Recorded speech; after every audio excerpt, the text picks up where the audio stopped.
Welcome. In this video, we're going to talk through some of the mass spectroscopy that we maybe didn't get a chance to discuss in class. So I'd say it's important we want to get through to question 12. The rest of it at the end is optional. And so some things we want to notice from taking a look at this diagram is we're looking at how mass spectroscopy works. And what we have is we've got a sample of some mixture here. This is magnesium, which is made of various isotopes that have different masses. We send them through this ionizer, and then it accelerates and then deflects and then is detected. And some things we should notice about the deflection, notice that we have a positive side and a negative side.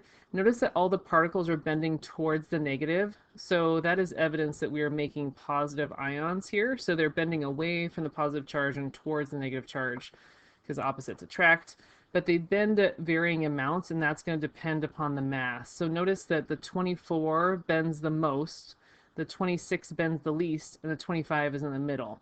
So it looks like the lighter particles are going to deflect the most, and the heavier particles will deflect the least.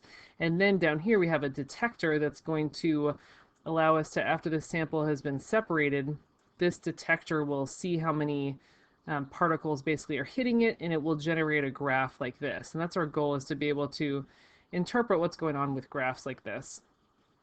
And so if we scroll down through this, so again, our process is first ionize, so it takes our sample and turns them into positive ions, and then something happens to speed them up and make them kind of, shoot through this little system. So they're going to travel here to the end. They're going to deflect, so they're going to bend based upon the idea that opposites attract, so the positive will attract towards the negative, and it will repel from the positive, so that's going to make them curve like that. And then you have some sort of detection system to count the number of particles that your system is seeing. So if we scroll ahead, let's look at a couple of check-in questions. Let's look at problem 6, when we're going to rank it in terms of their deflection. They all have the same charge. They're all +1 ions, like our example over there. And what we just noticed in our example is that the lighter particles will deflect the most. So in this example, the one that's going to deflect the most would be the 16. That would be the most deflection. And then the one that would deflect the least would be the one with that's heaviest. So it's going to have the least deflection. And then the other one's going to be in the middle. So we're getting this all just from interpreting that first visual there. So you can see we can get a lot of information just from this model. We can see what's going on within a mass spec here. Okay, so now let's look ahead to questions 8 through 10 and think about what these graphs look like. This is something you might see on the AP test, is interpreting one of these graphs. So if we take a look at this model right here, what's the mass number of, and this is the mass spectrum from the experiment in model 1. So again, if we look back to model 1, notice that model 1 had to do with magnesium. That was our example. So this is the mass spectrum of magnesium. Okay. And what's the mass number of the most common isotope of magnesium? So notice how now we're looking at this y-axis here, the percent abundance. Okay, so the one that is most abundant, that we have the largest peak here, is 24. So the most common isotope, this is the one that is the most abundant, would be like the most common. And it looks like that has a mass of 24. Notice how this says it's really technically what we're measuring is a mass over charge ratio, but in all of these the charge was 1. So since the charge is 1, I'll write this out like this, then basically the mass charge ratio is the same as the mass, because they all have the same charge. So really that value, X value, is representing the mass of the sample. So magnesiums with a mass of 24 seems the most common.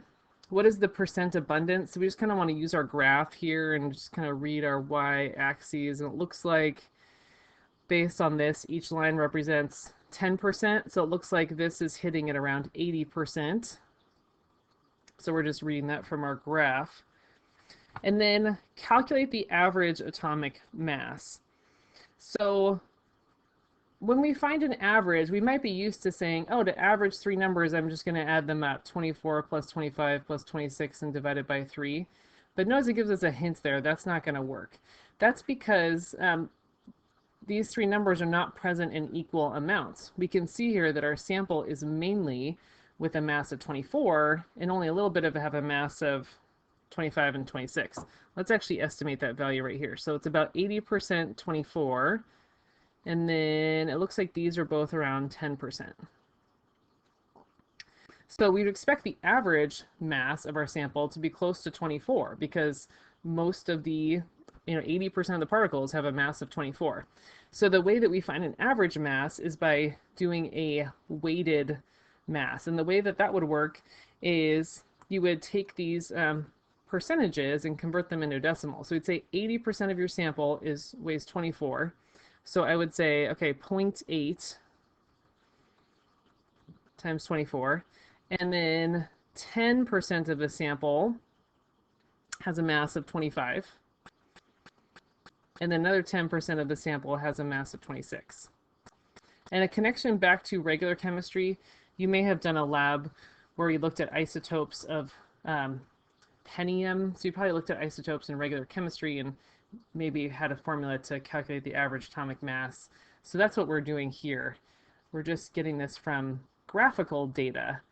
So if you do this, you end up getting 24.3.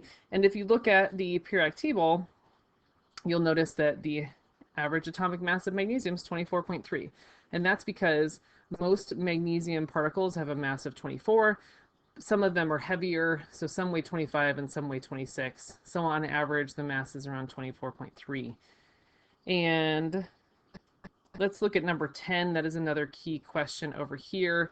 If you are, we're basically kind of doing the reverse here. Instead of being given a graph, we want to be able to draw the graph. So draw a mass spectrum. That means draw this graph that looks like this. The x-axis is going to be your mass.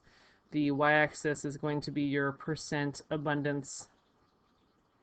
And then I'm going to make these so 204, 205, 206, 207, 208.